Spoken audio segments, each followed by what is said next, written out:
ખાલી કલ્પના કરી જુઓ કે ઈશ્વરે તમારા મોઢામાં દાંત જ ન મૂક્યા હોય. એક દિવસ અરીસા સામે ઉભા રહેજો અને વિચારજો કે તમારા દાંત વાંકા ચૂકા હોય તો, આગળ આવી ગયા હોય તો તમને કેવું લાગશે?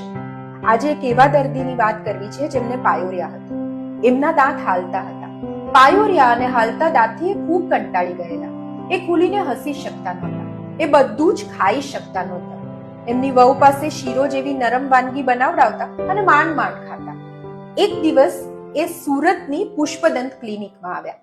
ડોક્ટર સર્વજ્ઞ દાદાવાળાએ એમને તપાસ્યા, પાયોરિયાનું નિદાન કર્યું અને ઇમ્પ્લાન્ટ કરાવવાની સલાહ આપી. આમ તો એ ચોકઠું પણ પહેરી શક્યા હોય, પણ એમણે ડોક્ટર સર્વજ્ઞની સલાહ માની અને ઇમ્પ્લાન્ટ કરાવ્યા. એમના જીવનમાં નવો આત્મવિશ્વાસ આવવાની શરૂઆત થઈ. એ ધીમે ધીમે હસતા થયા. ઇમ્પ્લાન્ટ થઈ ગયું અને ઘરે ગયા ત્યારે બધાએ કહ્યું, અરે મમ્મી, તું તો એકદમ ખૂબસૂરત લાગે છે, અને એ ખુશીથી રડી પડ્યા.